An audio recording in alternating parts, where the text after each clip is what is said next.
Welcome back to the Long Leg Inn. Come, sit down and listen. The adventurers from Of Dice and Men are about to tell us a story. Okay, welcome to the second episode of History of Pethuania. Hello. Hey. So, today we have me, Jerry. We have... Camaraya. Well, I can't remember the third thing you said. And this guy, Benson, and that's about all you need to know. Alright. So today we're going to be going over the history of a rather missing god. Going to go from Pelor, from when he first fell. The Tale of Pelor. The Tailor of Pelor. Featuring how little orphan Timmy became a mass murderer. Yeah. Putting the chaotic in chaotic good. Those two stories are interchangeable, really. Yeah, well. Okay. So first up, we're going to start off with how Pelor fell. So... Now, do you know how Pelor fell? Like, he did a bad thing. Oh, yeah, okay, so Pelor didn't... When I say Pelor fell, I mean fell as in dead, as in died, gone... As in 12 feet under. Murdered. Which, in hindsight, is probably the better alternative than a god falling and becoming the evil, and then things just get exponentially worse. Yeah, you remember that Korath guy? Yeah, he used to be known as Pelor. This is a terrible rumor, do not spread it. Okay. I think Korath would be okay with that. So, the last interaction the party had with Pelor, the last thing Pelor did when he was still alive, was when he came to play the rescue party. The party had just released Murs, and this wasn't going well. Murs, the ancient of backstabbing and murder and evil juju. Betrayal, the ancient of betrayal, murder, and destruction. All bad things. All bad things, and there was a lot of bad. Turns out he was not on our side.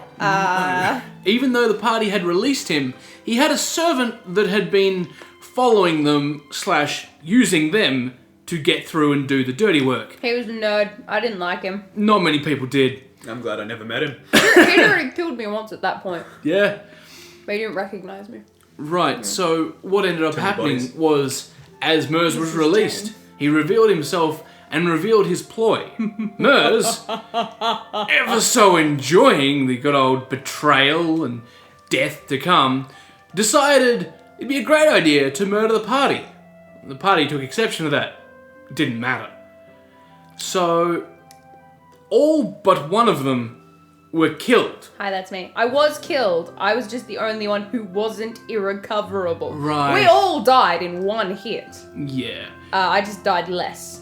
Now, this isn't If I had been there, I would have been beyond your recovery. Oh, yeah. I would have just been... Everyone else was. Like, everyone just sort of turned to mush. Yeah, but I was playing Arden at the time. That just would have been worse. Arden the cripple. Level 7. Okay, so at this point, this was all story-driven, and what had happened here was going to happen. Whether they survived or not was, it's up to them. They got to make saves rather than me rolling to hit, because, let's be honest... Up to the dice. Yeah. Now, they couldn't party wipe here because what was going to happen was Pelor was going to step in. He was currently watching them and trying to ensure their success on this quest to release the other ancients to stop Korath. We'll talk more about that next time. I was just going to interject with one little shocking revelation from this particular encounter. If you've listened to the first episode of History of Pethuania, you would have heard us talking about a particular character. I always get it wrong. The archaeologist? Yeah. That's him. I kept calling him the alchemist, I think it was. Either way. People get So provisions. the archaeologist had been this sort of like a guidance counselor to our party. Yeah, he'd essentially put us on a lot of missions here, headed us towards certain plot points, yada yada yada. Turns out he had been Pelor all along. So this was a big reveal at this moment. He sort of revealed himself to us and he's like, you guys go on ahead. You have an important duty to carry out. I'll stay here and hold them off. Just dramatic with the wind in his hair, and we were all just there like... were no winds, he's just a god, he just chooses to do it. Well, he's like the god of the sun, so he's probably got some sort of power over other weathery things. But point being, at this point we learnt I got a bubble in my throat. At this point, we learnt about Pelor's history, which was interesting. One of the big things about this encounter was that Pelor had given them a gem to escape with. If things went bad, they were to escape, using this out of the room and away from the shadow. I actually almost screwed that up. Yeah, you did. So, Pelor had illuminated the shadow Mers had cast, and in this point, had given the party a chance to escape. Now, all they had to deal with was Mers's servant. Mers's. And that was interesting. They basically elected to, instead of fighting him initially, to try and get out. Yeah, 2 different people tried to sacrifice themselves, and I'm like, oh, hell no.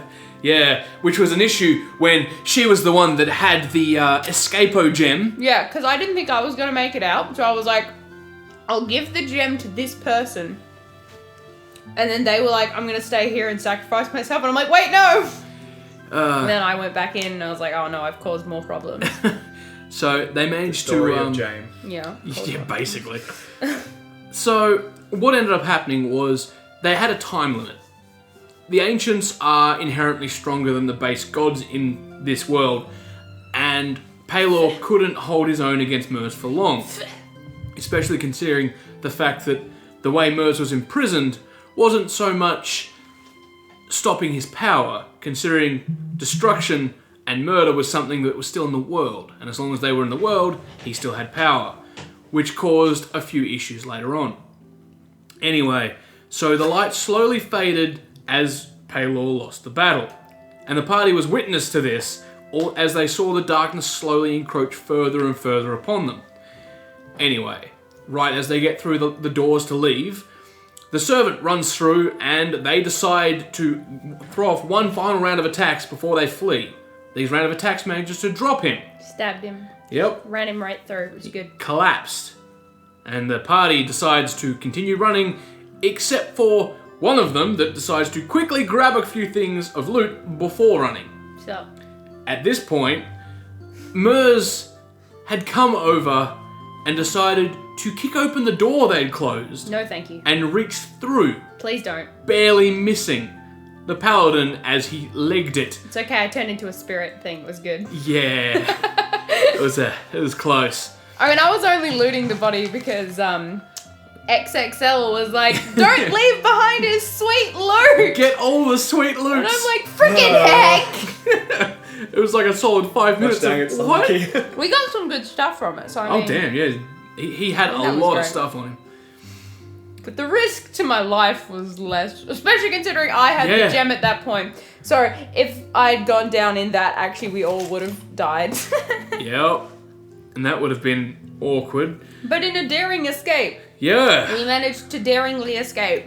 Which was nice for me. Not having to deal with Korath. No, not having to As deal badly. with... Not having to deal with the rest of the campaign I'd written. Disappearing. It's not the first time, Jerry. I know. Well, actually, it would have probably been the first time. At that Oh, point, no. You have no idea. That back then... Oh, that was yeah, a- Magnus. that We'll get to that later. Eventually, sometime. Oh. We still haven't got to that in characters We either. probably No. won't ever get to that No, now. because it's being resolved slowly and slowly over time. Not my problem. It was. Nah, It's kind of still whatever. Arden's problem. Yeah, kind of. Either way. Okay, so they return to their wondrous home of Flibbleton, Yay, Flibbleton! and they continue on their not so merry journey. The departure of Pelor had many effects, including upon some in the party, Oh, yeah. which, if you'd like to speak about, Introduce your That. character, Benson. So at this point, I was playing a character in place of my current character because we didn't have a healer. That was confusing. I was playing a cleric named, at the time her name was Isla. It later just got read the way it was written, which was Ayala. Yeah. Sounds like a dog you take out the back and shoot, but we Oh. won't go there. But Ayala was a devout follower, absolutely devout follower of Pelor. It was like her entire character was like, grew up in a temple of Pelor, like from a wee baby child. This is the kind of character that, as much as the party hated it, wouldn't just rest to recover her spells. It had to be the right time of day so that she could pray to Pelor. And let's just openly specify here, I had this section of the campaign already plotted out before he told me what this character was. I specifically remember you coming to me, like, before Benson knew what had happened, and you were like, I felt so bad. And he was writing up this character because I knew Pelor was about to die. But, we Distraught is not a strong enough word. We got back to Flebbleton, and Benson wasn't a part of the session that Pelor had actually died and all of that stuff had been revealed, so he had no idea what was going on. So we wrote out this big interaction for it. Essentially what happened was my character went and found Ayala and was like, hey buddy, Got some words. got some news. And already at this point, being like a devout follower of Pelor, Ayala could tell. Like There was something wrong. She could knew feel. it. She felt hollow. Yeah, the sun was just not warm anymore. There will be some art that will flick up as well. Oh, yeah. On the screen. Relevant art. Yeah, we're full of that. And irrelevant Irrelevant art. There's a lot more irrelevant art. Yeah. I'll draw some stick figures for Yeah, the bits okay. we need to fill in. I won't. But, so, essentially what happened, we let Ayala know that her god was dead, and that before her god was dead, actually the whole thing was kind of a lie. So that was interesting. Essentially, I had to explain to her that the god that you thought you worshipped hasn't been around for how many years was it? Like 700? Yeah, it was Yeah, quite it was a long about time. 700 years that this archaeologist fellow had basically taken up the mantle of Pelor, because back in his day, with his old party, the OG party, with the blacksmith and the cartographer, and I don't know if any of you guys Merchant. are recognizing some of these names. we're Brewmaster. dropping. They Yeah, did right. some bad stuff. Yeah, I can't actually remember exactly what it was, but I've got this image in my head of them going into this temple and like desecrating the temple of Pelor. So I just Didn't they imagine basically blow him up? We'll go with that. I'm easier to just imagining explain. them like tap dancing on his grave or something like that. Like that's how I've always like envisioned it. I mean, you're not too far from the truth, but it was more like accidental tap dancing on your grave. Oh, okay. Well, I guess that's not as bad as doing Yeah. it deliberately. That's why, he felt kind of bad, and he's like, okay, pick up the mantle and become Pelor. Yeah. So essentially, to make up for the crime of the fact that these guys destroyed Pelor, they decided to, take up Pelor's mantle and, take his place. So none of his followers knew. And things went on as planned. It would be nice if some of our characters had that same sort of moral high ground. Yeah, tell me about it. Oops, we made a mistake. That's someone else's problem. Moral high ground. That's a thing that's to come in this. I have the high ground, Bananakin. As this happened, the loss of Pelor was felt the world round. Everything from the sun becoming slightly less comforting to undead gaining more purchase. People got more To the burns. party, no longer having a healer again. Yeah. People got burns and no tans. Yep, well, we'll go with that. I was a glorified commoner. Yeah. Fun fact, everything that happened on that day with the loss of Pelor led to a certain group of islands becoming more populated with things that shouldn't exist in the sunlight. What, like sorrow and stuff? Sorrow was started with G. Oh, yep. That's another story. That's different, we'll get to I that. blame myself a bit for that too. Only because I let him get away. That wasn't able to be helped at that stage. No, I wanted him dead. Anyways, 20s happen, Jerry. yeah, they do. So, Also, ones happen. Who's that? That causes just as many I was problems. gonna say to leave that story for another day. Freaking I don't know if it came up. bumblebees. I don't know if it came up in the first one, but Jerry rolls an absurd amount of 20s. Yeah. Look, Yeah, I mean, these people have experienced his DMing. You don't need to tell them that. It's never changed though. It's something that we've dealt with ever since Jerry started DMing for us as well, though. yeah, I mean, I roll enough ones as well. It's just the fact they're not as memorable. Like No. when They're the group also of- not as dangerous. I was just gonna say the existence of hell embodied, killing itself, chopping its own head off. Yeah, that's pretty memorable. Yeah, it actually. is. Yeah, it is. Anyway, So, back on topic. there are some isles called the Grey Isles. Oh. Now, while Pelor was still around, there was a seal on these isles that prevented anything on there from leaving its ground. He could have told us. What a nerd. Yeah, it could have, but it was kind of spur of the moment, didn't know what was going to happen. He was popped also in. a very eccentric character. He was not a smart man. He was Kind of not a the kind of smart person man. that you, in hindsight, really wanted as a god, but he did his job. Yeah! So, with him gone, they were free, or the two liches on those isles were free to spread and roam, as well as their servants, which created a lot of side quests that propped up around the world, and some are still growing. There are another set of isles on the far eastern side of Soru's wondrous lands, and this place used to be fairly dormant. However, once Pelor dissipated, his followers on that isle could no longer hold back the beasts that they had bound, and as such were overthrown and killed to a man. That set of isles is now home to some rather nasty creatures that are very far from brainless. So we'll be getting to that sometime in the future, When somebody In-game. actually deals with it. when someone goes there, or the things there go somewhere else. Yeah. No matter. Yeah. Alright.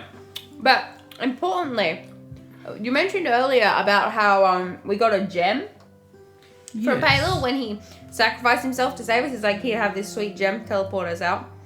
Is it the same gem that we had later? It's very similar. It's basically, once you use that gem to teleport away, its essence faded. And where it was became where the mantle began to generate itself from. The mantle, gasp. Dun, dun, dun. Now, a bit of background. Whenever a god or other powerful being dies, perishes, or ceases to be, there is a thing called a mantle that forms somewhere. Now, this normally forms in the holiest place, the place that radiates, or at least radiated, with the most of their power. And it sort of forms into an object, whether it be a book, a gem, a blade, whatever is more related to that deity, god, sometimes even in rare cases, demons or devils, and it will form into this item. Now this item will then be in the world wherever. It can move around, it gets picked up, sometimes they get tossed aside as loot, other times they get picked up with people knowing what they are. But the most powerful servants of these ones in the world will get a strange urge to seek these items and objects out. Given time, if they are faithful enough, they are powerful enough, and they spend enough time with the item, whether it be syncing with it, holding it unknowingly, but following the ideals, they may eventually unlock the power of the deity that's kept within, thus ascending to replace the deity that fell. Sometimes this can be something simple as the deity being granted a form, a vessel once more, and growing back into what they were. Or, as it was in the archaeologist's place, actually being them themselves. So it really depends on who the vessel is and what their standpoint and views are as to what kind of form this takes. But it takes many, many years for this to happen. As was seen by one group not recently now, but with Alana. Oh, yeah. That's something that came in. That's another story entirely differently, but I'm waiting until that arc finishes before we talk about that. There's a brief mention of that too, actually. In the adventures of... what's his face? Yes.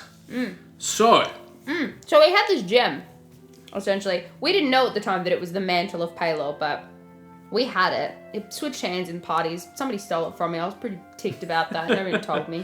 And then a yeller got a hold of it. Gave us some sweet powers. It was pretty chill. Then, in this particular dungeon that we were in, we met this fantastic man who turned out to be a loot, who literally rocked Ayala out of existence. yep. So he had a magical loot that could cause sonic damage, force damage, fire damage, and lightning damage, as well as control the nearby area. Gee, what a great loot. Yeah, it was amazing. And he used it to remove Ayala from existing. All that was left was a pair of smoking boots. Rocked her socks off. Yeah. Rocked her off her socks, more like. Yeah, well. And funnily enough, when they defeated this guy, he ended up pulling a last trick and throwing his own soul into the loot. Was that how it happened? They found out later on that was his escape. He wasn't particularly bound to the cause, he'd just been paid a lot of money and was owing a favour. So he wasn't about to die for it. That's how they found out later. But clearly Cammy didn't. Yeah. Yeah, no, I totally had no idea. I actually thought that the person wielding the loot was just like a projection of the loot. I thought he was already inside the loot at that point. Oh, well. There you go. It's funny because Learn I'm the something new one every who day. carried that loot around, so Yep. it's amusing that I was the one who didn't know. Good old Manny. Yay, Maddie! He's currently in another group, being used by someone who's a lot less Morally inclined? What are you trying to say? prone What are you trying to say? to... To what, Jerry? Are you bad-mouthing Jane? What's he gonna do about it? He's dead. Give him a couple hundred years. Ah! But yes, no, it's being used currently... That's prone to what? You can't just leave it there. Yeah, I really want to know now too. Watch me. You nerd. No, they're a lot less prone to causing unfinished storylines. Wow, he didn't mean to. Oh, I didn't say that you meant to. He didn't ask for the world's, life in his hands. He didn't have it. He just knocked over a lot of bins that did have it. Like, that bin that had half the world's population in it. Look, it was an accident, alright? Sure. Anyways. Lawful good is the real chaotic And evil. we will bounce around to another point that is seemingly unrelated, but it becomes very important. Which particular point is this? The little orphan. Oh, the little orphan. The little orphan that James adopts into his orphanage on cursed ground and never solved that. Look, that was also a mistake that I made. There we go. Yeah, brief backstory. So, actually, did we talk about Jane falling last time or not? Yes. No, we did. Okay. So in the first episode, we discussed bubble in my throat again. How Jane, the goody two shoes paladin, fell from grace and became chaotic evil. Very briefly, tried to kill everyone. Had a good time. There were laughs. There were tears. It was great. All of them is. Yeah, anyway, because of that, essentially, Jane decided to leave the party for a while. He's like, I've got to go do some good, so that I can, regain my favor with Heronius. And so I had him leave the party, and he went to Lorasic, the current capital of the world. Some of you may have heard of it. When it existed. So essentially what happened was he decided, hey, there's this old Temple of Heronius here that's been basically down since I found it. I didn't know what was going on there. I did find out that it was on cursed ground, and I was like, yeah, that's a problem. We'll deal with that later. But don't worry about that. We'll do that while we're fixing up the curtains. We'll just buff that right out. And so what happened was I went and I hired all of these people. There were 3 of them, actually. Yeah. Old Father Frank. Father Frank. He was the guidance. He was the old man. Then we had Sister Daisy. She was a lesbian. She was great. We loved her. And then there was Brother Keylov, who everybody always forgot every time. Yep. Poor Brother Keylov. And so I went around looking for orphans, and I found a decent number of orphans. Turns out the capital's full of them. So I got all these orphans. I was like, yeah, come to my orphanage. Come chill over here, guys. It'll be great. We'll teach you Heronius's ways. It'll be swell. To the rest of the population, this probably sounded like human trafficking. What? No. Have you heard about our Lord and Savior Heronius, child? If not, come to our There's house. been a strange We'll soon disappearance of children from Lorasic. They weren't actually orphans. I was just kidnapping kids to convert them. Still slightly evil, just doesn't know it. One of these kids in particular, Jane had actually met before in an earlier encounter with this town. Actually, the first time I went to the Temple of Heronius and found out that it was all run down and cursed and whatever. I went there thinking it was a normal temple, knocked on the door. I was there with one of my buddies, previously introduced as Hugh G. Iceberg. Yep.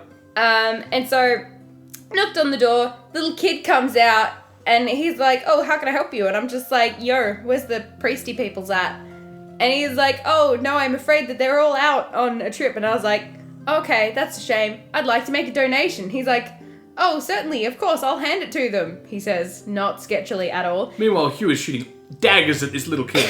Yeah, entirely knowing that this kid is just some random squatter who's trying to get my gold. James is also, at this point, probably pretty aware of it, but gives this kid a bag of 500 gold. I also would like to point out that at this point, I did not really understand the value of money, and I did not realize how much gold 500 gold was, that I just handed off to this random street urchin. So that was the last we saw of that kid. You know, we left. Hugh didn't kill me, but, you know, made sure I was aware afterwards. And I was like, whatevs. The kid will make a life for himself. Don't worry about it. Boy, howdy, did he have a life. Yeah, well, essentially, when I found that kid again, on return to Lorasic to build this orphanage, I found him in a gutter somewhere. That was good. You know, got him out, patched him up, and I was like, hey, buddy, what's up? And he was like, yeah, I'm an orphan. And I was like, sweet, come to my orphanage. Introduced himself as Timmy, and we're like, oh, it's little orphan Timmy, hey. Every time we went back to this orphanage, it was always, oh, little orphan Timmy. Most people were like, freaking little orphan Timmy. Hated his guts.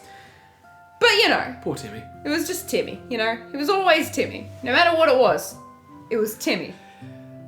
Fast forward a bit more, you know, J-Marie joins the party. We do some stuff. Pelor dies. All these good things happen. All of the other gods die. Half of the world's population dies. See, at this point, good is very subjective. Yeah, okay. So because of the events of this party and myself, half of the world's population died to something that we now refer to as the Scourge, or your Korath's Plague. I'm sure you've heard of it. I'm sure one of your loved ones died to it. Don't blame me. Totally wasn't my fault. Totally was. And so, on returning to this orphanage, I found out that all of the orphans had died. And Sister Daisy, she died.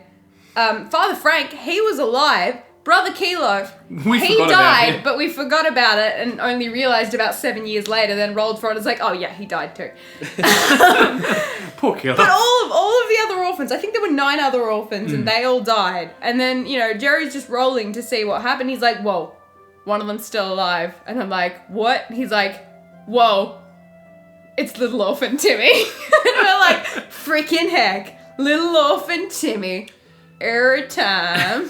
And so, Father Frank, being the responsible adult that he is, decides to try and find little Timmy a home where he can grow up away from plague, disease, and whatever cursed ground that was. That was good, yeah. He found him a nice, sweet home with some peeps living in Lorasic. I think it was a jeweler and a merchant. Yep. Yeah, those are the 2 things that they were. It was nice. It was good. Probably Peaceful. had a good childhood. I was annoyed Father Frank never gave me his, forwarding address, so I never got to contact little orphan Timmy again. And Father Frank and James actually ended on pretty bad terms. Yeah. I was like, freaking Father Frank. He's like, can I join your party? And I'm like, beat it, old man. Now, beat it. See, Father Frank was an old guy, but he was still a decent level character. He had decent stats, and he had seen wars before. Doesn't help the fact that he was a nerd. I love how you use that as an insult while we're doing, you know, for people who play D&D. A D&D podcast. Yeah! Bunch of nerds. Look, I'll admit it. But yeah. So that happened. Little orphan Timmy went off to lead his own life, and we thought, that's the end of that. Yep. We'll never see him again. Boy, were we wrong. Yeah, alright. I So wish we weren't. the rest of the gods died, you know, all this stuff happened. We went off somewhere. We also all died. Yep. That was, again, a story for another day. Entire thing for that session. Because this 7 years later. 7 years later. Yeah. So, everyone rolls up new characters. Enter the party. Everyone rolls up new characters. We party wipe. Everyone rolls up new characters again. And this time, Cammy comes up to me and she's like, "Oh, we're starting in Lorasic, right?" I'm like, Jerry, no, we're not starting. We didn't start in Lorasic. No, we didn't. We started in Mactar. But I was like, Jerry, I have this great concept for a character. I'm gonna play this one guy. And actually, I thought about this before because you basically came to us all and you're like, hey, if we start a new campaign, do we want to do a time skip? Yeah. And I was one of the people that was like, yes, make it 7 years, then he'll be old enough. So I was advocating that. So, essentially I said to Jared, I want to play this character. I want to play a human fighter. His name is going to be Lot. And he's actually going to be Little Orphan Timmy. But nobody in the party is going to know who I am. And I actually managed to keep that up for It was a solid 4 or 5 months. Yeah, no, it was a very decent period of time where people did not make this connection. And then eventually, I think at that point, the only character that we had that existed as a player character that could have possibly known was my old Ranger Arden, who managed to survive past all the core out stuff because I wasn't there to play. No, the complete realization of it was entirely meta, but the 3 characters that were going to be able to make the connection was Arden, if I ever met him, Old Father Frank, who was still around, and the Merchant, because he'd met him before because he used to come to the Temple of Erroneous, apparently. This is a thing he did while I wasn't there. Yeah. I mean, they had to get supplies from somewhere. Yeah, that's it. What a bro. Just providing them with the Heronian holy symbols. Hey man, whatever makes Doling profit. them out, that's it. So, essentially, yeah, I just had him as a normal member of this party. He was just playing as a fighter, you know. We had this great thing going on with everyone else, with Alvin and freaking... I can't remember anyone else. What else was the party at that point? I can't remember. It was a starting one. G wasn't playing his drow. That was before that. Wow. I feel like a jerk for not remembering. Oh, Gremrig. Gremrig was there. That was also Bolton, wasn't it? No, Bolton wasn't for ages. Right. So when it first started, I wasn't playing. It was a little while into it that I started playing Rain. He started playing Rain. Yeah. Gremrig was there. Barrel Gut was there. Oh, yeah. Barrack was there. Oh, yeah, that's right, because that was when I was coming back from And Japan. Andrew was playing someone. Who was Andrew playing? Andrew was playing that was he rogue very yeah. briefly, and then he played the pickpocket guy that you had as an NPC. I can't even remember what his name was supposed to be. I just know that he was a thief. Yep. That's all I know about it. Yeah, and then he stopped and Saliki and got caught. Nikisha were playing as well. Yeah. Because she was playing Aya and he was playing Shadow McGee. But yeah, essentially, we had a party. It was all pretty normal. We beat up some dragons or something. I don't freaking remember. There was a lot of It was things. good. Some good times. But no, none of that's important. No, we'll go to the important part. Yeah. So, Lot and Alvin played jokes on each other all the time. And this one time, it may have gone a little too far. Alvin! And That's Lot... just Alvin in general, though. Yeah, there was essentially this one point in time where Lot got taken away by one of the older party members because he found out a way to learn more about Jane. Because Jane was dead at this point. Yeah, And it was like, Lot, you have a secret way of a way of finding out more information if you come with me for like, a couple of days. And I was like, sure, he's going that way. It was actually because we were organising this other party experience, which was fun. And so he disappeared for a few days. While he was gone, this town that they were in... It was back in Mactar. Yeah, it was under freaking attack. Yeah, there had been a few incidents on the inside and outside, and there were undead rumoured to be trying to infiltrate the city. So security was way up. Now this is important, because when Lot got dropped back off here and started to come on in... With some magic. With some magic, the guardsmen instantly picked up, and they decided to grab him just on the off case. He hadn't come in through the normal means, and they weren't taking any chances right now. Yeah, and I'm just going to say one quick thing here as well, actually. At this point, Lot was in his 4th body. Reincarnate is fun. He was a human first, then he died and became a halfling, then he died and became an elf, then he died and became a human. Yeah. So he was in his 4th body now, and when he introduced himself as Little Orphan Timmy. Well, I'm pretty sure he actually introduced himself as Timothy Marienberg. Yeah. And they were like, hold up, we know a Timothy Marienberg and he ain't you, son. Yeah. And I was like, well, flip, I've goofed. And so I essentially had to go through this interrogation and find 3 people to vouch for me. The first person who vouched for me was the innkeep, wasn't it? Or was it Daisy? No, the first one was Daisy. Yeah, the first person was Daisy. She was this girl that Lot crushed on once, and then he paid for her college tuition. Which essentially, that's all. She's still alive, thankfully. Yeah, it's the one good thing to come of Lot. Wow, rude. The second person who vouched for me was actually one of the guards who had arrested me, because he knew me very familiarly as that one person who always came and dropped the bounty off on his desk, literally, like the chopped off head on his desk every time, no matter what it was we were killing. Completely stained and ruined his desk. So he was like, okay, I'll vouch for you if you buy me a new desk. So I paid for his new mahogany desk, and I was like, mahogany. Sweet. And so then I was like, all right, I need a third person to vouch for me. I'll go back to the party. I'll go talk to Alvin, Can always rely on him. Yeah, don't worry about it. Yeah, this is fine. Don't worry. So this was literally the night after this giant zombie raid. So everybody was asleep. Everybody was tired. Everyone was trying to get their spells back. Yada, yada, yada. The guards woke him up, dragged him downstairs, and they were like, do you know this man? And I'm just like, what's up, buddy? And he's just like, I've never seen this guy before in my life. Just walks back up the stairs. And I'm like, freaking Alvin! And as he went up, his words were, I'll go get him in the morning, it'll be fine. Yeah, it'll be fine. So Lot gets taken back to prison. They toss him in a cell. I'm angry. He's very angry. So freaking angry. And the guardsmen leave. They, his sentence would be worked out tomorrow, and all the details of that, Alvin would have had time to come down tomorrow. But someone else had been watching Maktar currently, and saw an opportunity. So he bypassed the magical defenses. Now this is no small feat. Normally you have to be a caster level of at least 22 to be able to get through. Oh, jeepers. Chances are, if you do have that much and you want to get through, you've got ulterior motives other than just getting inside the city. So he appears.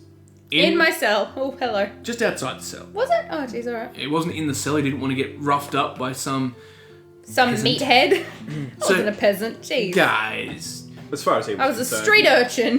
Very different. Close enough.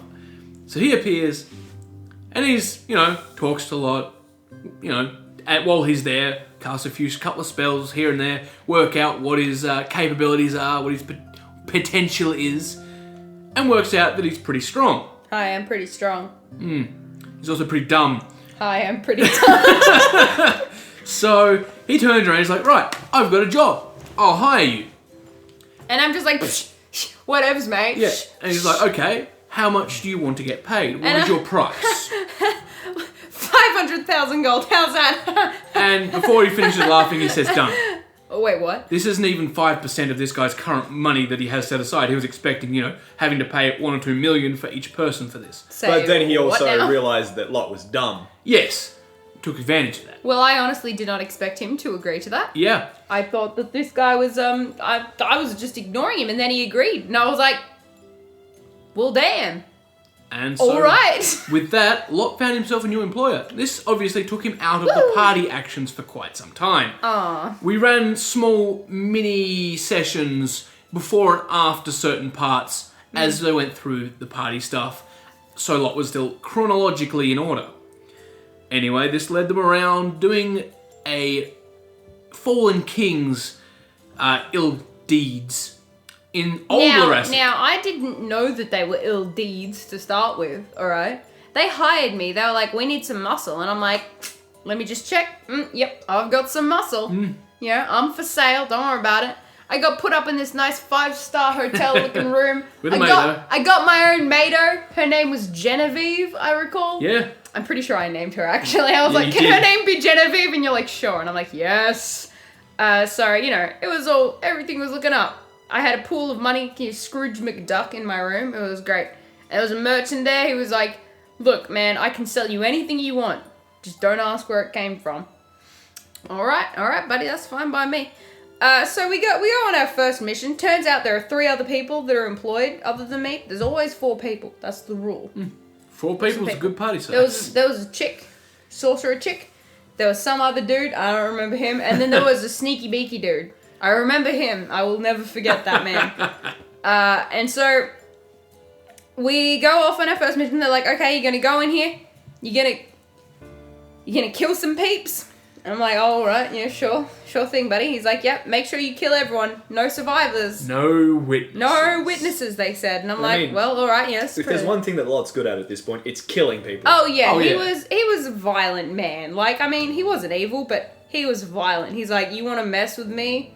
I'm gonna chop your head off. What's this? A problem? Punch it.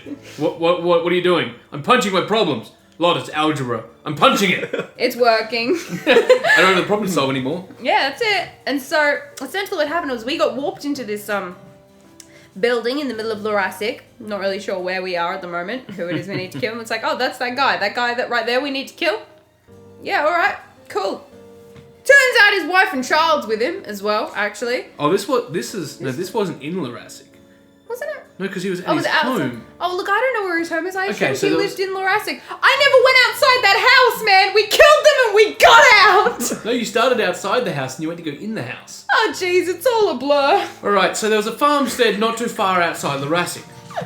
I just remember the screams. There was this building with the target. You know, they'd been told the target was there. And target was apparently with his wife and children. Child in their house. I remember. The guardsmen were guarding the house, but they really weren't prepared for what was about to happen.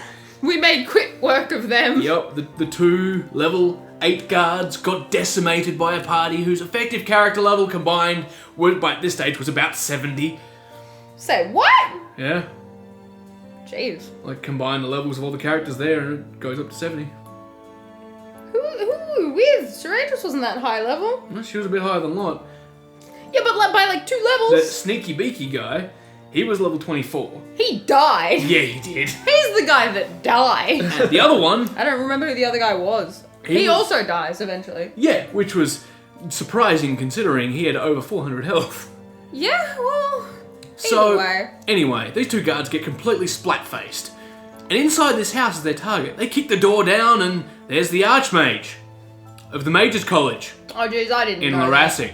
I don't know the Archmage. No. But, so he was a little unprepared. The party got the drop on him. He heard them outside, but being with his wife and children, in his magically protected and sealed house, he couldn't teleport out that instant. And at this point, we'd realised there was a wife and child involved, and Lot, you know, he likes kids, alright? Yeah. He grew up in an orphanage. He was one once. He was an orphan. Yeah, he was a kid once. He had a lot of, brothers and sisters, alright? It was a beautiful thing. He'd always liked kids. And so he's like, and he likes women too, that's important. Yeah, he likes women. So he was like, alright, we'll kill the target, but can we avoid killing the wife and child?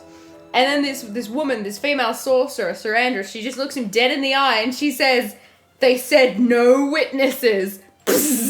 Lightning bolt. Literally char-grilled the child and wife. Boom, they're gone. Yep. I'm angry, I'm confused, so I take out my anger on the Archmage's neck. Yep. Now the Archmage was a skilled man. Yeah, well he was the Archmage. He also wasn't exactly equipped for a melee fight at this stage. He didn't even have his staff on him, he was in his robes. He managed to, make short work of one of them. Yeah, he was a sneaky beaky guy. Yeah. He wasn't much of anything afterwards. And we're just like, oh, no worries, we work for a pretty powerful employer. We'll just bring him back with us. It'll be fine, don't worry about it. So they go back, they walk in, and this guy's dead body, they're like, oh, he died. And he's like, oh, well, he obviously wasn't worth the money. Traps and tears out his soul. Yeah. Eternal torment and servitude. No afterlife for him.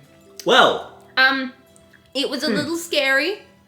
Lot, after that point, was a little scared. He's like, oh, I guess I can't quit this job. So at that point, I essentially unwillingly signed up for this life contract. Yeah, I got paid well. Yeah. But the moral issues with murdering children and, women, I tried to deal with that. Didn't, I mean, the cursed gold, came into play later on. That was... The what? The money you were getting was cursed gold. Oh. Yeah. Jeez, I spent most of it, so... Yeah, I know. I never found out. Well, What else? It kind of came to happen anyway. Yeah, but it didn't happen to Lot, because he was Yeah, dead. it did. What? When? The cursed No, gold... we'll bring it up when it's relevant. No, it's relevant now? It's It's not going to spoil anything? No, it's not going to spoil anything. Alright. The cursed gold means you are cursed to never live happily. Oh. As long as you have touched this gold in your past. Oh. Well, that's Yeah. unfortunate. Just a little bit. Oh. Yeah. I can imagine that gold got handed around quite a lot. Oh, yeah. I just kind A of... lot of those people are dead now, thanks to Rask. Huh. I just kind of assumed that Lot was miserable because he was Lot. No, Well, I think that helped. it did help. I mean, plenty of bad things had happened to him before he touched that Yeah. gold. It to wasn't be fair. It was one of the few things I didn't actually have to do. You did it yourself. Alright, nice. So, continuing on. Oh. This continued on through several jobs. Yeah, we went and killed this one old dude in the forest. Yep. Everything he owned was yellow. I'm like, this guy is a yellow enthusiast. Now, they had come across... Well, they hadn't. Another party had come across this hut in the past. Yeah, I never had. And they were an evil party. And they were going through, they were about level 5 and 6. They came across this strange wooden hut. Yellow. In the middle of nowhere. He loves yellow. It had a strange yellow marking above the door. All the yellow. None of them knew what it meant. No. Looked like a sun. Pff, what of it? Yellow. They open the door, they walk in, they see a lot of strange books, and they feel very uncomfortable. 90% yellow. Yep, basically. One of them goes and picks a thing up. As he does, he starts to burn, so he drops it. A rather old-looking man stumbles in the door holding some firewood, and then these guys just leg it. One of them gets incinerated by a blast of light, while the other two manage to escape. Miraculously, natural 20 on hiding as they dive off a cliff helps. That's good. Nice. So they get away. Anyway, Impressive. later on, these guys... I found the hut. Yay! Me and my new buddies. Every time somebody died in this guy's employment, he got replaced with someone pretty quickly. We were pretty disposable to this fellow. Yeah. So we went in there. We killed this old man. Yeah, it was a bit of a fight. It was good. Pretty sure one of us died again that time. Usually one person would die. At this point, it hadn't been me. I spent like 90% of the gold that I'd gotten to get an item that would bring me back to life 5 times because I was so scared of dying here. I was like, okay, as soon as I drop to 0 health, it brings me back to life on full health. That's what I want. So that was a useful item. It came in handy quite a few times. Yep. 5, in fact. Yeah, most of them weren't for me though. I had to get using them on other people because other nerds kept dying. And so we killed this old man, took his stuff. Among them was an incandescent yellow gem. Isn't that what the guy wanted? Yeah. Yeah, incidentally, the reason this old king of Lorasic, this ancient undeadly dude, was sending us on these missions was to get an item from each place. Usually it was something that somebody else had. And in this particular instance, it was this gem. And I was like, sure, I getting paid for this. I have time to think about it. I only had to kill an old dude, no children this time. Could be worse. Went on a couple of other missions. This one time we didn't have to kill anyone. That was good. I only died twice during that mission, but I came back because I had that sweet item. But yeah, those were good times. Then there was this one mission. Now, an important thing to consider is obviously we'd been getting this item for our employer, but we were all like, waste not, want not. We were looting these bodies, grabbing some stuff from them. A couple of things. A belt, some boots, a necklace, Yeah. all these little tidbits. And, I'd been using them. I was like, why not? May as well make myself as strong as I can so that I don't die. And then we went on this one mission. I can't actually remember what the mission was, but I know that we needed teleport scrolls. And I was like, alright, well, how about I go into Lorasic, I'm going to go to the Mages College, because that's going to be the easiest place to buy magic items. Yep. And I'm going to ask them for some teleportation scrolls. Now, the reason I wanted to go in here alone is because I also wanted to get an item of some form of disguising. Because I was, at this point, trying to formulate a way for me to not die in this, terrible, terrible situation that I've gotten myself into. Otherwise known as wishful thinking. Yeah. So, I was, trying to find a way out. Think positively. Ross is not a smart man. No. Well, actually, I'll have you know, apparently. I will have you know at this time, I was wearing these sweet boots that I'd looted from someone, and they gave me +7 intelligence. Yep. So I currently had 24 intelligence. That's the smartest character I've ever played. Very briefly. Not a smart player, though. Well, okay, so to explain this, essentially what happened was I'd gotten these boots from the first kill that we'd made. I didn't get them from the wife. I didn't get them from the child. You got them from the Archmage. I got them from the Archmage. Of the Lorassic Mages College. So I was just wearing them. I was styling them. That's fine. Nobody seemed to notice. Just boots. And then I went into the store. There's like a, Mages College gift shop. Who knows? There's a store in the Mages College where they normally sell books, scrolls. It's like, freaking, what's that uni store called? Oh, Co-op Bookshop. Yeah, it's the Co-op Bookshop, but of the Mages College. That's what it is. So I went in there and I was asking for these scrolls. I got some scrolls. It was good. Paid them some coin. And then I was like, oh, I also need this item of disguise, yada yada. He's talking to me about prices and I'm like, okay, I'm a little short on cash. I'll see what magical items I have to sell. And so I take off my boots. Instantly losing that extra intelligence. Instantly losing all of the brains that I had. It just drains out one ear. And I pick up the boots and I put them on the counter and I say, how much for these? Now, the clerk looking at it recognises these It boots. takes him a moment. He's like, Yeah, I made a roll. And he's like, can I just, I'll just take them quickly out back and identify them and I'll let you know how much they're worth. At this point, a light bulb goes off in my head and I'm like, actually no. And I take the boots and I walk very slowly backwards. And during this time, until I've left the shop, and then, the panic button has been pushed.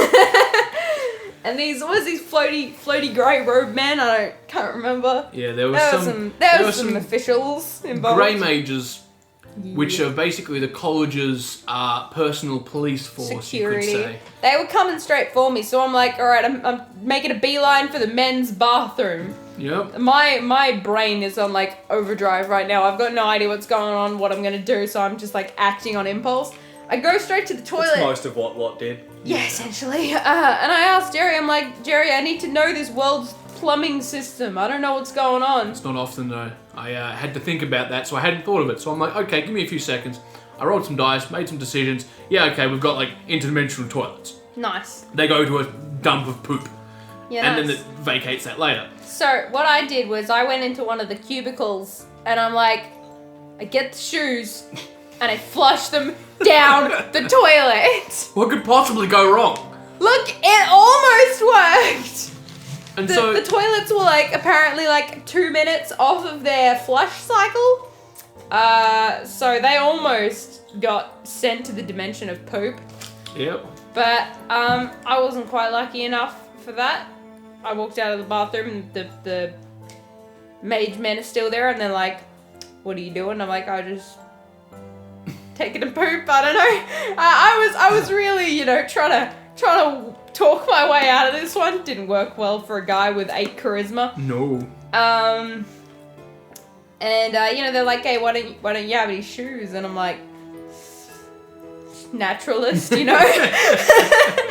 Essentially, they found the shoes. They took me into a small room, and they're like, full interrogation mode, asking me all these questions, and I'm like, someone sold them to me. Bad lies. Here we go. I'm innocent. And Well, it's a charisma roll. I'm innocent. And so they used this spell. There's one spell, the Mindy Reedy spell. Yeah. Essentially got to see everything that had happened in the past 2 weeks of my life, including the fact that I was one of the people responsible for the murder of the Archmage. That set off alarm bells.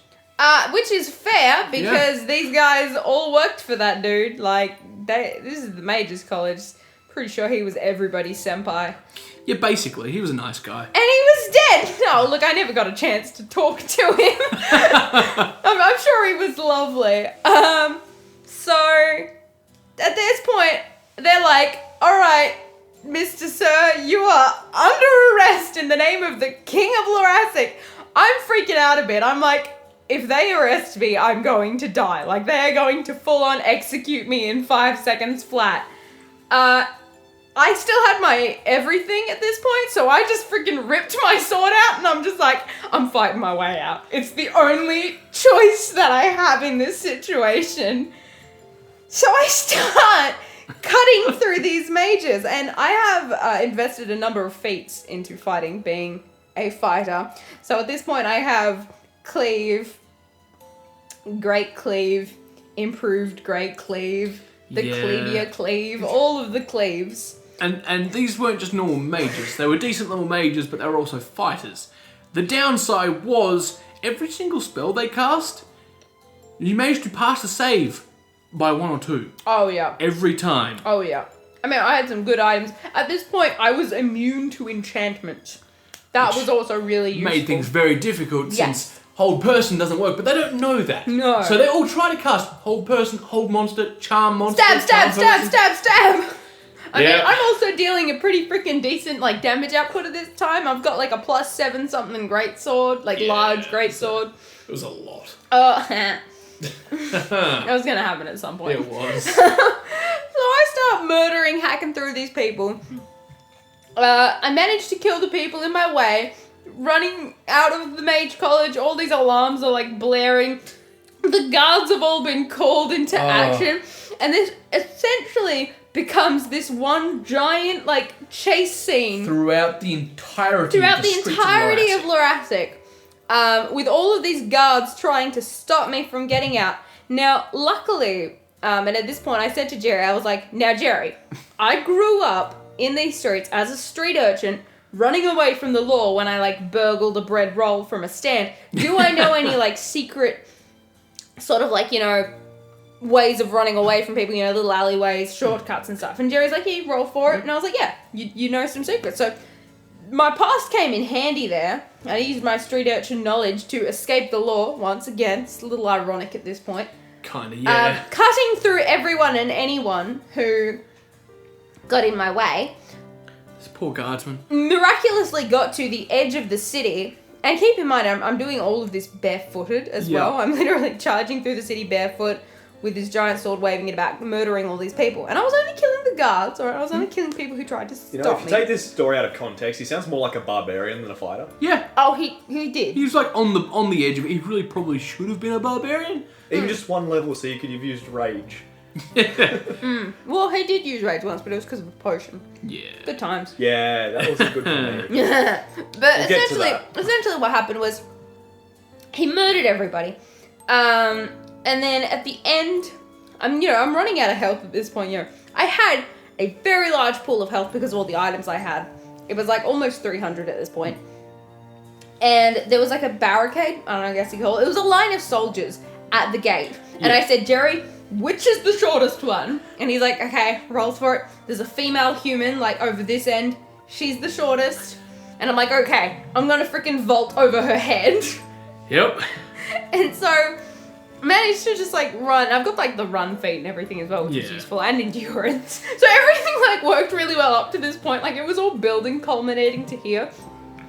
I managed to run and jump over this guardswoman's head and just, like, freaking bolt towards the forest. And all these archers are shooting at me, and I get hit by quite a few of them.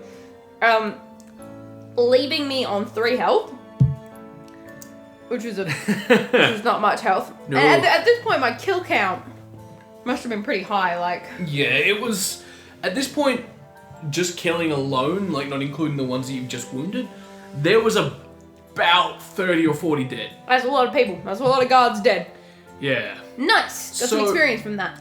I leveled up, actually, after that. Yeah, No, in importantly, the tree. running, like, escaping into the forest, Jerry's like, okay, I'm gonna roll this D4. Now, this D4 is the damage that you were taking for running through the forest barefoot. This could potentially down you. Now, still because she's sprinting. If she was Yeah, moving yeah. normally, it wouldn't cause damage, but sprinting through the forest without any shoes on, yeah. Could have been syringes, you know, I don't know. Rocks, I don't know what's thistle been out here. bushes. Who freaking knows? Very angry scorpion. Yeah. Shivs. yeah, well, Could be anything. It's fantasy world. Rolled the D4. I managed to still be alive, so that was on one. that was a miracle and a half. It was good. Gets to a tree, climbs up the tree, and rests in the tree. Sleeps. Nearly gets eaten by an owl bear in the middle of the It night. wasn't an owl bear. It was one of those stupid spider gorillas. Oh, a It was gorillion. in the tree next to me, and I managed to sneak away from it because it hadn't noticed me.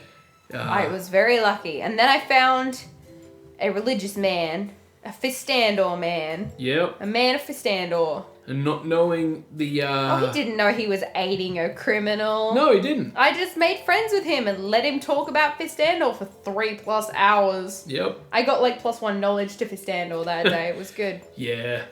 Survived. So essentially at this point I'm like, I'm a fugitive. I can't go back to the capital. I can't go to any of its like relating cities. I can't go back to this freaking like ancient king because the first rule that he gave us was don't let anyone find out about my plan. And I had literally just given them like a visual Netflix series of what had happened. Like I was screwed. No matter where I went, I was screwed. So I'm hiding in this random... No, actually, I was still in the forest. I was out on the road when my teammates, the other 3 people who were working for the Lich King, not the party, they found me. And they're like, dude, what the flip happened? So they asked me and I explained to them what happened. And they're like, dude, you're screwed. Like, there's no 2 ways about this. You are dead. You go and die. And then, you know, we had a discussion about what my options were. I think one of them actually suggested just killing me then and there. They're like, it'll be easier for you. Which probably it would have been, let's be honest. It would have been better for a lot of people. Yep. And then eventually we were like, hey, you know, none of us are inherently bad people. And we know that this evil ancient king, we know that whatever this is happening is really, really bad. And it's going to lead to something really, really terrible. Like, we could all tell he was getting more power every item we got. Things were getting worse.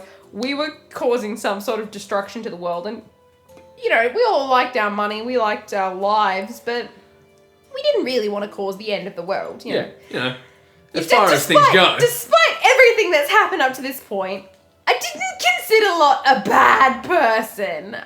He's just misguided. Chaotic and chaotic good. That's it. So, at this Heavily point, invested in the chaotic. we're like, all right. So I could, we could fight him.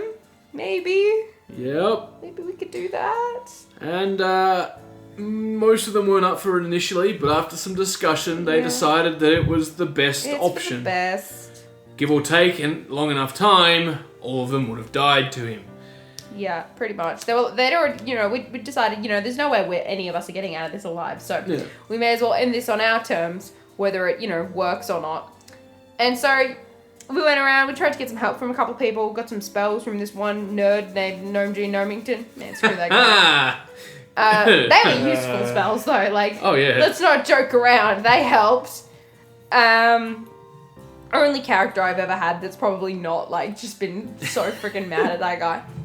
Found this one other guy named Rash. He was this big barbarian dude that we once were at a party with, and Actually, he came up several times. Yeah. we brought him with us because Lot was like in this argument with this other guy. They were both trying to hire him, and this guy's like, I'll pay you so much money, and I'm like, I will buy you ale right now. And he's like, no, I'm going with this guy. Yeah.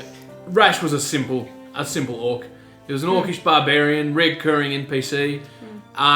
And he had a disturbing fondness for booze.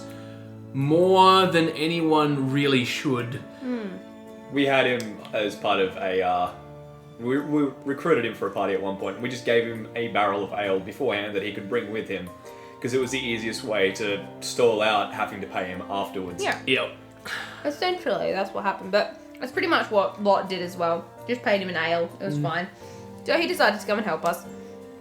So we went back home to this lich's place. Oh, not lich. What? Ancient king dude. Yep. Big ugly undead man. I always imagine him like the Lich King from sort Warcraft. of. That's how More ghosty. That's how I envision him. And so like the Lich from Adventure Time then. Wraith I King. haven't seen Adventure Time. There you go. Well. I said Wraith King. Yeah, basically. Wraith King's probably a more accurate descriptor. So we decide, all right, we're gonna fight him. We go back there. Turns out this whole damn time, Genevieve wasn't just some sweet mato. She was actually a beastly monster, and I had to put her down. It was very tragic. I was upset. And so there was a massive battle there, fighting towards the Wraith King, fighting the Wraith King, watching as the floor turned to lava. I tripped in that floor. Yeah, you did. Lava's hot. But long story short, they managed to defeat him miraculously. It's a miracle! I had no expectation of them actually doing it.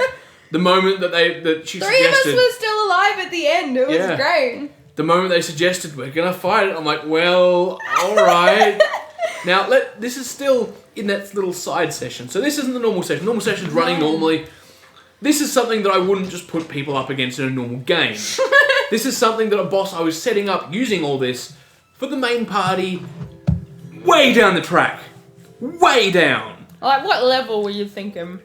Average party level, probably 18 to 20. We were level, 14 at the time. I was level 14. Yeah, there Because was... Lot was about 16 when he died. We got a lot of freaking experience from that fight. There was a level 14, a level 16, a level 19, and then a level 12. Yeah, and freaking, Ogre Magi guy that was there. Brought him back to life. He died in one hit, and I was like, freaking heck, not bringing you back again. Because it was a death effect. I was so offended that he made me waste an item on him. Cursed coins. Yeah. So, yeah, we made it out of that. And then we realized at this point, we're like, we don't have a way out of this collapsing plane. We've goofed. We didn't think this through. Stole some of his items before he all loved it. I just grabbed the ones that looked the fanciest. Yeah, I grabbed this big belt with an M on it. It was good. Couple of other things. Grab this gem, not thinking much of it. Just grab the most expensive looking things. Gotta make some profit out of this. Out of this whole Resplendent mess. yellow gem. That's it. Anyway, So we're like, all right, we gotta find a way out of here. The sorceress surrounded us. I met her a few times. She was a babe. She was like, all right, I have this one idea. There's one spell I have left that we might be able to use. And I was like, okay. And she's like, do you know what being splinched means? And I'm like, no. She's like, it's probably for the best. So she uses Dimension Door to get us out of this plane and back to the material plane. So basically the plan was, if they were splinched for long enough until the plane didn't exist anymore, it would defaultly throw them onto whichever plane the demiplane was created from. Now, they were all on a decent amount of health. They weren't afterwards. They were a few points of damage from dying simply from that alone. Sharandra's was dead. Yes. Rash was in the negatives. He was in the negatives. Tried to stabilise him and killed him by rolling a 1 on the first aid. It was an accident. I didn't mean it. And Lot was Cursed on coins. single digits. See, I didn't have to do a Lot damn wasn't thing. in single digits. He had tons of health. No, you're in single digits after Oh, that. okay, well, I mean... Because you're basically linked back towards the nice quaint village. Oh yeah, I found this. Okay, so what happened, guys? What happened was I was like, okay, I can't carry both of these people. I've got to pick one of them. And so I picked the babe.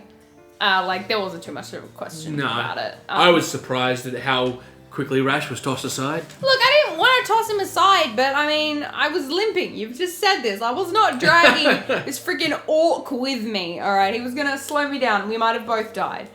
The D10 system helped at this I point. picked the babe, and I felt at this point like she was the only person who sort of understood my situation because we were the only people who had gone through that together. So I was like, all right, because she was the only other person left from the original party. She was OG Ancient King party. Everyone else had died. So we decided to...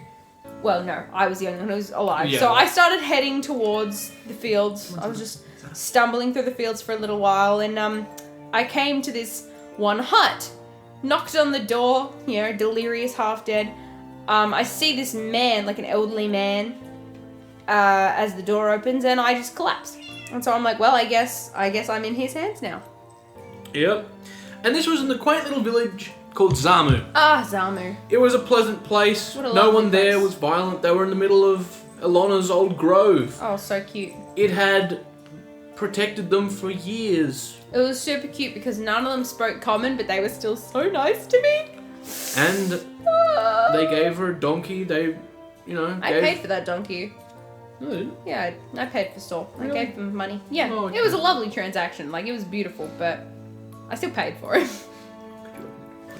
But yeah, no, I went around this village of cute little kids playing around. I gave one of them a gold coin. It was like the best day of her freaking life. Like, Yeah. The people in this town, over the course of a month, might have seen a gold, maybe a silver. So having a gold coin just, oh flip! I gave that little girl a cursed coin. Oh no! and it comes full circle. Oh jeez, it does. Oh heck. So Oh no. they leave after being fed and healed, and given some supplies. Lot leaves after being offered to stay there, refusing. I had to bring back my dead girlfriend, and So- these people did not have the magic available to them, incidentally, because their god was dead. Yeah. My bad. And so Lot leaves. I leave. Saw the donkey, My beautiful donkey named Saw. and they head towards the nearest temple. Yeah, The Temple of Hextor. Oh, sweet, it's Temple of Hextor. I just remember when I got to the Temple of Hextor, I'm like, oh, geez, Temple of Hextor, I better drink one of these mysterious potions of healing just in case they want to fight me. So I'd take a sip of this green potion, dark green potion. I was like, yeah, this is probably healing because it's green. Turns out it was a potion of enlarged person. So they just see this man, like, approaching on a donkey and just takes a sip and grows like twice his size, falls off the donkey very inelegantly. It's probably not that threatening, really, but... It was interesting, and Yeah. of course, they drew weapons. Hextor not being exactly the most trusting fellow out there. I'm like, whoa. Chill out. Now, this is funny because of the whole, Lot being raised in a temple of Heronius sort of thing. Incidentally, because of the whole thing as a child where he'd grown up in this sort of religious orphanage, but everybody had died due to this plague, Lot had become quite resentful towards the gods and chose not to worship any of them because he was like, psh, whoosh. If they're not going to save these people, they can die along with the people they choose not to save. Yep. For you nerds. So he, didn't really pay any attention to the fact that it was Hextor and that it was so ironic at this point. And so they healed. They healed his Serenus. girlfriend. And Wow, we weren't an item. We were going to be. never did. Oh.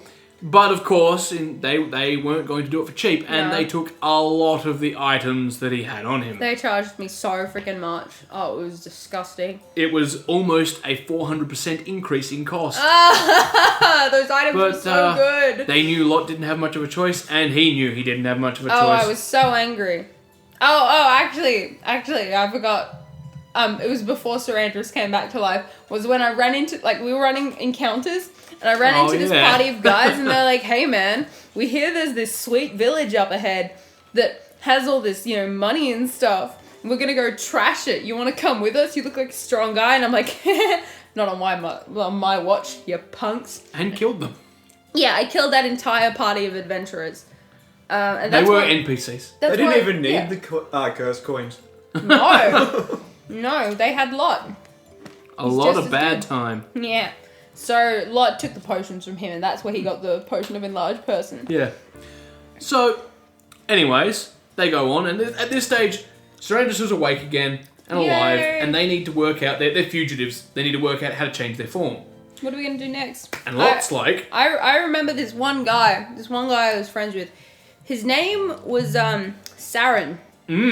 My cough, started the war on Soru, cough. What? So at this point, all Lot knew about this Saren fellow was that he was an old friend Used to be this angsty guy, but he knew that this guy could cast the spell reincarnation because he's the person that brought Locke back all those 4 times that he's gone through 4 other bodies. And so we find out where he is by using Scry, and we teleport towards him. At this point, Lot had no idea that Saren had, in the time that he'd been gone, turned into a vampire. Joyous times. Yep. And so he didn't know any of that. Saren didn't tell him any of that. He's like, oh, hey Lot, buddy, old pal, you know what? So essentially I said, hey Saren, I need a favor. I need you to kill me and bring me back to life. Now, this is where G looked at me and smiled. Saren's player. Yes. Alright, let's specify that. So, Saren's now a vampire. So he could have quite easily just sired Lot there and be done with it. That But no, right. he was happy, he was fine, he made a roll, he's like, no, okay, I'll do, as he said, for... He knew that I was going back to the old party. Yeah. That was my plan, and he wanted to use me as a spy. like, old time's sake. That... Using me as a spy isn't really for old time's sake. Well, no, but, you know... He had ulterior motives. He did. But he could have quite easily just turned you into a vampire and done the exact same thing. No, but they would have noticed I was a vampire. That was just what he said his plan was. That's what he said. Oh, okay. I forgot that part. Yeah. That's why I'm here. Jeez, Jerry. Yeah, I didn't even know that part. This is all new to you. And so, you know, kills Lot, reincarnates. Now, the important part is before this, Sir Andrews had a long backstory that I'd thrown up as of the moment that she survived a bit and became semi-important. Yeah, she was important. I was like, Jerry, she's a 9. She's an important. Give us some backstory. And so I ended up basically rolling up, and turns out that out of all of her days, she hadn't had a single thing of hers survive. Her friends, her party, her family, everything had eventually, over the course of years, died. Been destroyed, been taken. The only thing of hers that was original, that was all her, was her body. We had this super emotional moment where Lot got real serious with her for a moment. He's like, babe, you know, it's all just physical, man. It doesn't matter. The things that matter are your memories, alright? Those are the things that you can never lose, you can never go away. Incidentally, like, Lot was equating this to the fact that he had all of these terrible memories of, like, all of his brothers and sisters, like, dying of this awful plague, and he couldn't get rid of them even if he wanted to. And so he's like, yeah, don't worry about it. It's just the body. Don't stress. Don't panic. So, Sarah reincarnates Lot. We roll. Lot is now a female half-orc. No, stop! I've never not been pretty before! Do it again! Boom. 2 things happened then. Sharon killed and reincarnated him, and Tarandras lost all respect for Lot. And any chance they ever had went out the window. But on the bright side, Lot was a pretty boy again. Yep. Yep. Kind of makes you wonder about that whole it's only physical. Your memories are what's important. Yeah, well, that was the whole point, I think. Okay. So after that... and Tarandras came back as a gnome. She was a hot gnome. Yeah. Damn. Didn't matter anymore, though. Gosh, freaking dang it. So, the group ends up going back. They work out some other identities, some names, fake names. My name is Keel. I can't remember my last name, though. Yeah, I can't remember. All I remember is it was like Keel of no parents. Yeah. And so they go back and they end up managing to meet up with the party. They help them along for a dungeon. And then they have to head to Lorasic. Oh. And as they're going there, Keel, Lot, is a little antsy. I'm like, ooh, you know what? I'm gonna go this way, and I'll meet up with you guys later. And so, the party goes in, and one of the very first things they see in there is a giant wanted poster, and guards looking for someone called Lot. Timothy Marienberg. Yep. And the party's like, oh, you don't say. Now, most of them at this stage, they look at it, and they're like, huh. Well... The majority of the party don't actually know who Lot is. 2 in particular do. There are 3 of them. Yeah, and 2 of them are like... Grimrick, Barrack, and Brina. We'll go on... Barrack wasn't there at that point. Yeah, he was. No, he wasn't. He was helping you guys. He left before that, but he was one of the people that was there when he joined the party. And so, 2 of them are like, okay, we'll talk to him first and find out what's going on here. One of them's like, I know where he is. Flip. Oh, really?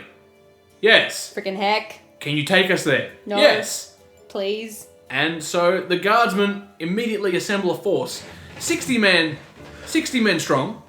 The prince comes out because, as it turns out, the archmage was the prince's best friend.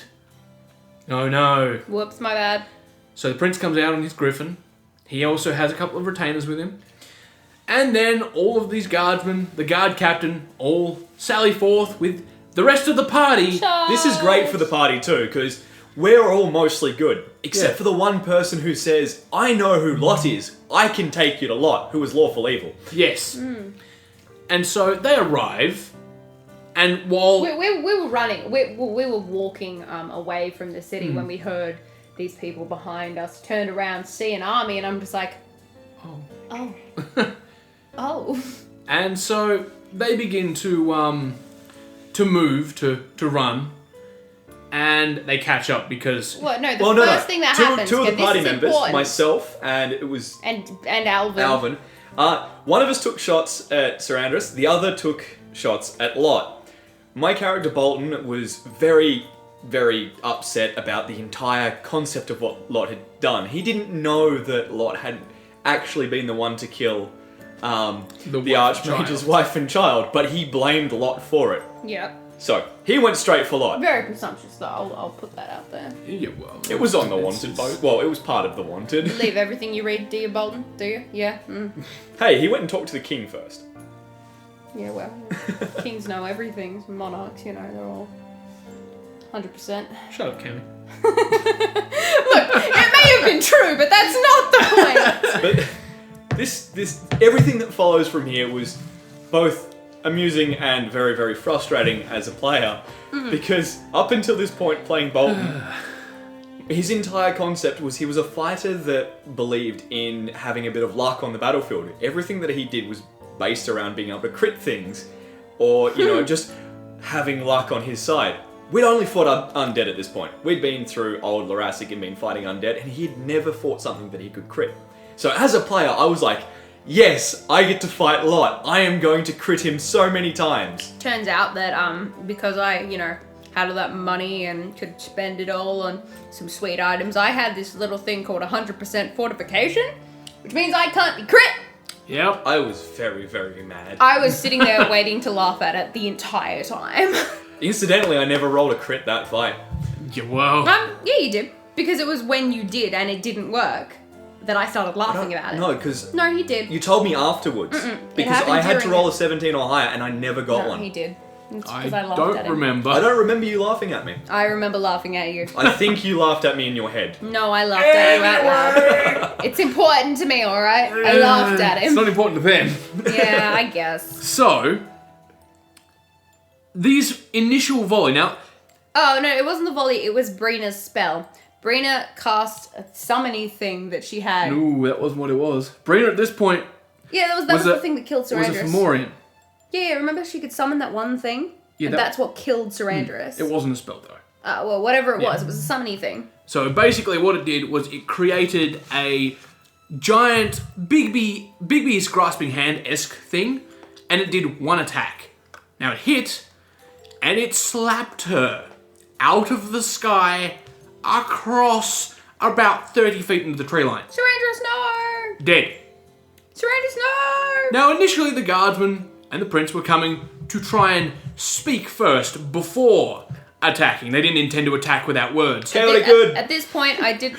What? At this point, I, you know, being faced with an army of like 60 plus people, Lot didn't think, you know, don't quote him on this, but he didn't think this was a fight that he could win. And so I was willing at that point to surrender. Like, he didn't think he was going to make it out regardless, but he also did not think he could win that fight. But the fact that it got initiated without anything being said, and Sir Andrus got murdered in a few seconds, did not help that case. And Sir Andrus was a follower of Bacob.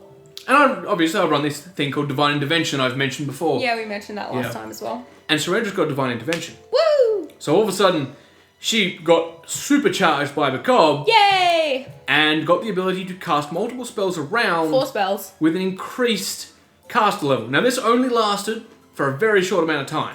But it was enough time to do enough damage. So the battle ensued. Many people died. My first reaction, this was an important little note, was to chug some potions. Oh, yeah. Some of those potions that I gotten from that random party that I killed. I didn't think at the time, we've already established that Lot is a pretty stupid character. So I chugged these potions, and something that you should all know is never mix potions. It is a bad idea. Incidentally, I actually lucked out quite a bit and got some mixed effects in the potion. Yep. So I got a mix of, what's it, divine, it's the one that makes you, divine might? Yeah, divine might and rage. Yep. And the effects were like quadrupled. So I got like plus a flip ton of strength. Yeah. I like quadrupled in size. So I was towering over everybody at this point. And I was angry. That's the I would other like one. to specify it. She was 2% off imploding. I like what happened better. I don't. And so the prince on his, was it a griffin? Yeah. Yeah, the prince on his griffin, he came up to face me. I splooched him out of existence. He came back to face me again, because, being the prince, he had this contingency on him, essentially.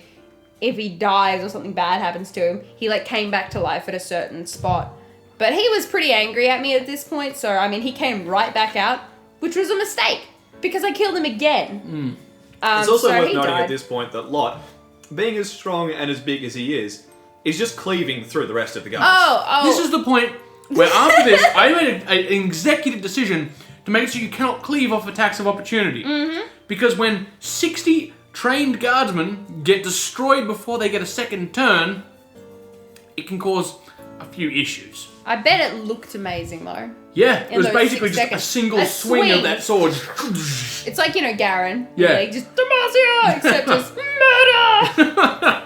It's Yeah, essentially wow. what happened. So here I am, slicing through these guards so much warm butter. And then Sarandris is just going, fireball, fireball, fireball, fireball, everywhere. Absolutely destroying people. This is really bothersome I for remember me this too, one because time- every time you cleave through them, it eventually ended up in me at the end of the line. Yeah. And it Yeah. would hit me, and I'm just like, well, I'm still alive. But this is going to happen every time they move close. Heck yeah, it is. But essentially what happened was Sarandris threw off a fireball, and because of all of the dice I had to count, I'm pretty bad at maths. So it took me a really long time to do it, and I was like, okay, so finally we've got the amount. And then, I remember Shun was there, and he was sitting over across the table, and he's like, sweet, I survived. And I'm like, okay, now that happens another 3 times. Yeah. There was a lot of fun. dice that day. There was a lot of death and dice. And so what ended up happening? One of the characters I ended up died. being down by Sarandris, not Lot. Yeah, Yeah. Sarandris doing flip tons of damage. So the Royal Guard come out. No, that doesn't happen yet. No? Oh, that's Heck what- no, that's heck no, afterwards. heck no. There's at least 3 other more points in the middle. Jeez, spoiler warning. Brina. First point that I would just that's important. One point that I would like to make, just because it seems unfair not to mention it, is the only other party member that actually knew who Lot was, Gremrig.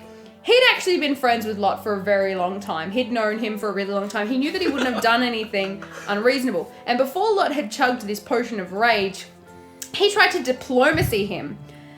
And he was like, Lot, no, what are you doing? You just come down and talk to us. We can work this out. We'll figure out what's going on. We don't have to be violent about this. Unfortunately, That's what he wanted to say. Gremrig's player Yeah. rolled a 1, and he was just like, you done screwed up, son. And that was essentially the end of that. So that might have actually worked, but unfortunately the dice were not in his favor that day. Yeah. So instead, that battle happened. What did happen though was one of the characters, the character that actually dobbed me out, Brina, she got downed. Now she worshipped Weejas, and she, dying, also got a chance to roll her divine intervention. And so she managed to get her divine intervention, and it then became, a grudge match between Bacob and Weejas. So Kind of hilarious. yeah, this was happening. Unfortunately for Sarandris, she'd been fighting and taking quite a few hits at this point. Yeah. So, less She was sitting on about 30 hit points at this stage, less which wasn't useful. much. She got taken out by Brina pretty quickly, and Lot, in his absolute frothing rage, did not appreciate that. He's like, freaking heck, there goes another one. And so Unfortunately for Brina starts attacking Brina. Is a mage. Yeah. No, that had nothing to do with it. The problem was, Brina had this freaking shield on her. And she had this magical shield where every time I hit it, I took the same amount of damage back. Now, this was like the first damage, like substantial damage that I had taken in this fight. I downed this freaking army of men, barely taken anything. If anyone even like had a chance of hitting me, I also had displacement on me, which gave me a 50% chance for it to not work. Yeah. Displacement's nasty. I love displacement so much. It's my favorite spell. Yeah, so I basically started taking all this damage. Eventually, I did manage to down Brina, but it was in the same round that I downed her that I got downed by my own damage. And so I'm now, shrunk back to size, falling down to the earth, and so is Brina over on the other side. At which point, Jerry's like, Cammy, roll some percentile for me. I'm like, okay, alright, sure thing, buddy. I just sort of accepted my death at this point. I mean, I feel like as soon as this battle started, I'd accepted the fact that Lot was going to die at some point. So I rolled my percentile dice. Can't remember what I got. It was pretty low. And, So, Rictoros is the god of war, the warmonger. The ancient, yeah. Yeah, ancient of war. And so, he doesn't normally pick favourites. But he does, keep an eye on things and people that do extreme feats of warmongering. Yeah, basically. Murder. And someone who had managed to kill an entire mounted contingent of the Lorasic Guard in the space of 24 seconds got his attention. And I'm like, well, alright, quarter the chance of divine intervention, because you're not a follower of Rictoros, but you don't follow a god, so he's not an overly fussy god when it comes to taking up new worshippers. And yeah, rolled low enough, and so divine intervention from Rictoros. Woo! And that was when it got interesting. Well, no, it was already pretty interesting at that point.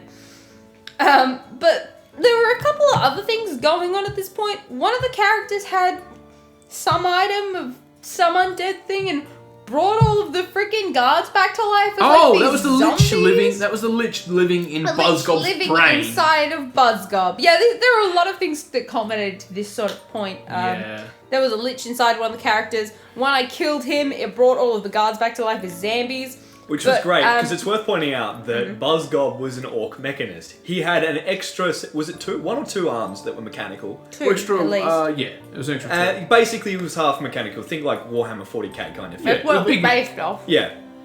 And regardless of the lich, Buzzgob was just basically insane. Yeah, he was the only sane thing about that orc was his fondness for cookies. Even that, I don't know if I'd call sane. It's pretty, out there. Yeah. But essentially, he had a lich in him. Long story short, Yeah, so when Buzzgob died. When he died, all of these guards got brought back as zombies. Because the lich assumed control of his body. Yeah, and so he started fighting me as well. And he had this great item that did twice as much damage to light armored people, but then also twice as much damage to liars. Yeah. Both of these things, encompassed Lot quite perfectly. Yep. So that was quadruple damage. I specifically asked for armor that would show off these sweet guns. Yeah, so Lot ran around in light armor most of the time. Yeah. If any armor at all. All of the time. It was always light armor. It was occasionally he didn't have armor. I don't remember that. Was he naked? Yes. Oh, what a... cool. Sounds about Lot, right. it probably happened. Yeah, fair. So I was fighting him. I was taking a lot of damage because of this divine intervention from Rictoros, though I was dealing out a flip ton of damage. Managed to kill him in 2 rounds, which downed all of the zombies. I think they blew up or something. Yeah, okay, so they blew up. I also took some damage from that. It was good. There were a couple of the party members still life scattered around. Like, there were a few people that were just watching because Claire was over to the side. She was just sort of watching everything unfold. She didn't want to get involved with that, which is, fair. Yeah. Everyone else was dead, and that is when the Royal Guard showed up. So the Royal Guard show up. Now, each one of the Royal Guard are level 22 fighters. Didn't they get, tipped off because the prince was dead? Yes. Yeah, cool. They have a specific thing. So at the moment a royal family member dies, I don't like it. they immediately know, and they gain the effects of a contingency that increases their speed and any mount speed they all have Pegasi, by 4 times. And so they basically I can outrun it. emergency boost to where this happened to try and claim their remains. Just rocket unicorn. Rocket Pegasus. Yeah, basically. Afterburners. Yeah, to try and claim their remains to be able to either bring them back or... Yeah, remains. Yeah. I powdered Very- that man. Anyway, they arrive, they see the carnage that has happened, and immediately invoke the right of the guard. I don't like the right of the guard. It sucks. What this An does... important point I'd like to point out right now is something that we mentioned before. Keep in mind, at this point, Lot still has the yellow gem. Yeah. Well, that's you important. shouldn't have mentioned that. Just wait until it comes up. Jeez, So, what this Spoiler does warning. is it instantly stops any movement from anyone who is guilty of a crime. Now, this can only be used every now and then. This I'm is guilty of a very- couple of crimes. Yeah. There's a The few. more crimes you are guilty of, the more powerful it is and the harder it is to resist. Just a few. Eventually it gets to a point where you cannot resist it. Unless you are a higher hit dice, or level, same thing, than the caster of this spell. Which was the Archmage at caster level 32. Yeah, Archmage. Yeah. That's some sweet, sweet revenge right there. So Lot gets stopped. The Royal Guardsmen approach, they survey the battlefield, realise what's happened. I'm covered in blood. Frothing a bit, probably. Yeah. I'm And not so- raged anymore, though. That's important. Yeah. I lost rage when I died. And so they surround him and they invoke their judgment. They said first, Timothy Marienberg, under the order of the King of Lurasic, we sentence you to execution. I remember because I was sitting there at the table and I'm just like, I never wanted any of this to happen. And he was wiped from existence. Non-existed. And Goodbye. everything he had on him, Goodbye, Lot. including the resplendent yellow gem they took from that old I man. took from the yellow nerd. Yep. Who was the chosen of Pelor, The what? who had Pelor's mantle. How can Pelor choose someone? He's dead. Ah, yeah. Before he died. Oh. And so, with Lot, left Pelor's mantle, and any hope of bringing him back. I'm sad because Lot would have made a great Pelor. I don't even want to think about that. But yeah, It's a whole new kind of light. so that is the story I feel like that'd be... of Pelor and, coincidentally, Lot. I want to specify that when Lot died, I didn't cry until Jerry told me that his adoptive parents were also going to be executed because of some stupid royal decree that was stupid. I tried to talk the king out of it. He It was stupid! couldn't. And then I cried a lot for like maybe 20 minutes. Yep. And then like the next morning as well. Yeah.